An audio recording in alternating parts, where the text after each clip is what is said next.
190 millions de personnes, hommes et femmes, jeunes et vieux, consomment du cannabis sur la planète. Même Barack Obama a reconnu avoir fumé avec ses camarades de fac. Et ici, en France, 700 000 Françaises et Français fument chaque jour. En France, c'est 1,3 milliard d'euros de chiffre d'affaires.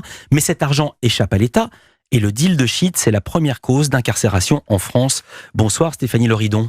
Bonsoir Philippe. Bonsoir Xavier Deleu. Bonsoir. Vous venez de publier un livre, Big Marijuana, quand le deal devient légal, c'est chez Hugo Doc. Ça fait suite à un documentaire qui est passé sur Arte début de mois et qu'on peut toujours voir en replay. C'est surtout le fruit d'une grande enquête internationale. La vision du cannabis est en train de changer et surtout, la raison pour laquelle vous êtes ici, la législation, a commencé par les lois américaines.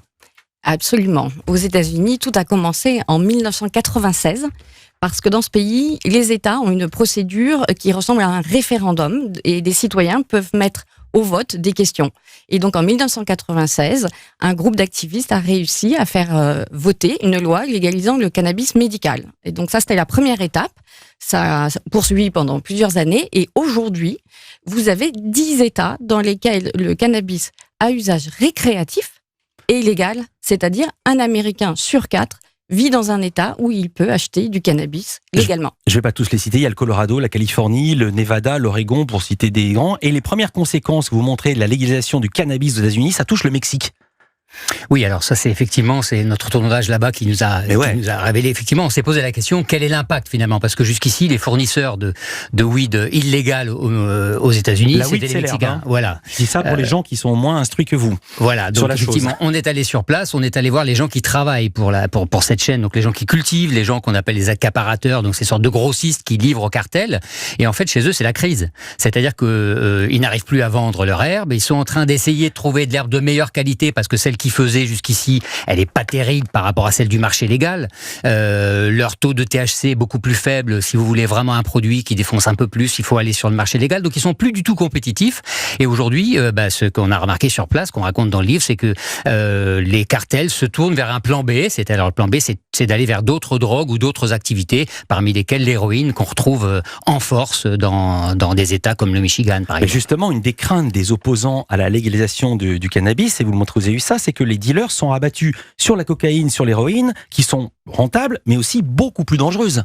Alors les consommateurs sont pas les mêmes. Ça, c'est souvent des cris d'orfraie posés par les opposants. Mais en vérité, un consommateur de weed ne va pas se mettre demain à consommer de l'héroïne. Simplement, ce que ça veut dire, c'est que quand on légalise, les trafiquants perdent. La tendance, c'est ça. Ils perdent le marché de la marijuana, donc du cannabis. Donc ils vont faire d'autres activités. Ça veut dire que donc la légalisation ne fait pas disparaître les trafiquants, ne fait pas disparaître les cartels ou les mafias. Simplement, ils changent d'activité. Alors, pour les pays où ça a été légalisé, comme les États-Unis, certains États ou le Canada, quels sont les résultats sur les finances du pays de la dépénalisation ? Alors, par exemple, je vais prendre le cas du Colorado.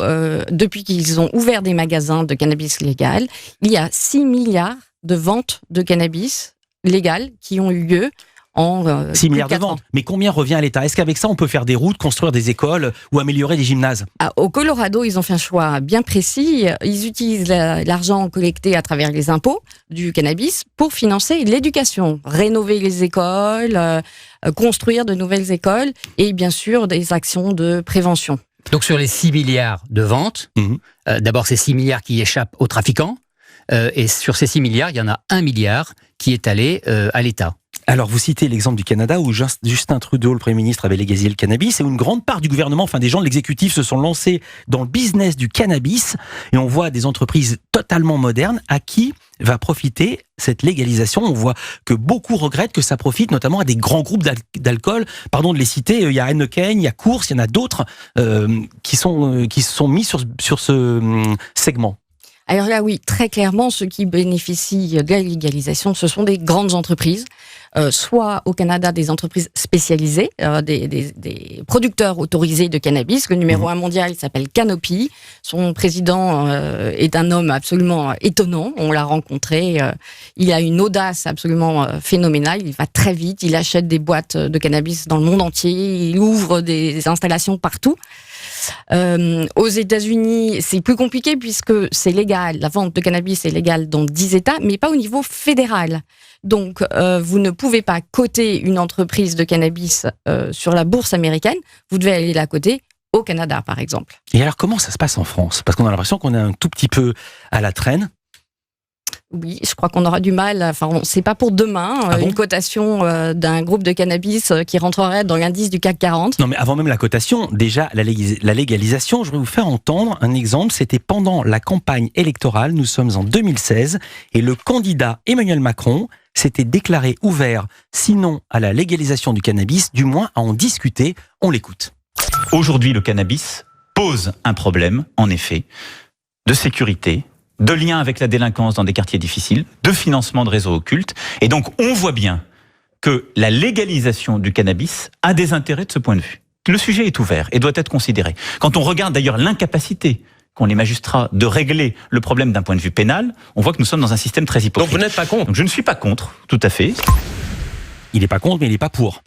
Et puis son gouvernement a pris une loi tout à fait inverse et totalement absurde. Expliquez. C'est-à-dire qu'il y a vraiment des gens qui ont cru, après l'avoir entendu, que la France se mettrait à légaliser et qu'on pourrait soit dépénaliser, soit légaliser totalement, créer une filière, et pas du tout. En réalité, le gouvernement a décidé que celui qui est pris avec un joint dans la rue, c'est ce qu'on appelle la contraventionnalisation, se prend une amende de 200 €, ce qui est absolument nul d'un point de vue sanitaire, et qui aussi embête les policiers, ne résout aucun des problèmes posés par les lois françaises.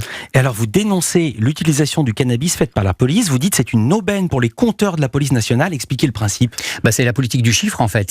Si vous détectez quelqu'un, si vous croisez quelqu'un qui a un joint sur lui, et puis que vous, effectivement, enfin, en tout cas, il y a cette suspicion et 2 minutes après, vous l'arrêtez effectivement avec ce joint, finalement, c'est une affaire résolue dans l'instant. Donc, c'est extrêmement bien pour les chiffres de la police, pour les compteurs, pour ce qu'on appelle la politique du chiffre, et pour les chefs de la police qui touchent des primes aux affaires résolues. Et oui, taux de résolution de 100%. 100%. Puisque s'il l'a sur lui, bim, il est pris. Facile de jouer. Vous dénoncez également un racisme latent. Vous dites que les jeunes des quartiers, comme les Noirs aux États-Unis, sont beaucoup plus ciblés. Effectivement, enfin, je suis pas le seul à dire ça, mais effectivement, cette politique... Non, mais pardonnez-moi, mais moi je pensais que benoîtement, c'est qu'il y a certaines populations qui fumaient plus que d'autres, et je l'ai appris dans votre livre, pas du tout. Non, on fume de la même manière, simplement, il y a des quartiers dans lesquels on ne va pas chercher les fumeurs, on ne va pas les embêter, et il y a des quartiers dans lesquels on va les embêter. C'est ce que certaines associations dénoncent comme étant une politique discriminatoire, si vous voulez. C'est la politique du faciès, c'est la politique d'embêter plutôt des garçons que des filles, plutôt des garçons d'origine de famille étrangères que des gens qui ne le sont pas, et plutôt, d'ailleurs les chiffres montrent aussi, plutôt des gens qui ne sont pas diplômés que des gens qui sont diplômés. Donc véritablement, on cible toujours la même population. C'est une manière de garder le contrôle. En même temps, dans le livre, vous donnez la raison, c'est que ces gens-là fument dehors, alors que les grands bourgeois du 6e arrondissement, pardon de le dire, fument chez eux. Voilà. J'ai rien contre le 16e. Et parfois se font livrer à domicile et n'ont strictement aucun problème. Le moins qu'on puisse dire, il y a eu le grand débat national, 1,5 million de contributions au grand débat. Nathalie Loridon, est-ce que vous avez entendu parler d'une seule contribution sur le cannabis et sa légalisation? Parce que moi, non. Non, nous non plus. Vous en avez écrite pour la demander? Non, on n'a pas eu le temps. Non, en revanche, place de la République aujourd'hui, parce que c'était la marche mondiale, c'était la Canaparade aujourd'hui. Vous en venez? Effectivement, j'en viens, et les gens disaient, nous sommes les gilets verts, en fait. D'ailleurs, éventuellement en voyant du cousinage avec les gilets jaunes, mais nous sommes les gilets verts, et eux, ils en ont des revendications, et probablement que s'il y avait un référendum en France, je crois que ça passerait. Merci beaucoup Stéphanie Loridon, merci Xavier Deleu d'avoir été avec nous. Je le rappelle, vous êtes les auteurs de Big Marijuana, quand le deal devient légal, c'est chez Hugo Doc, et votre documentaire sur Arte est à voir en replay.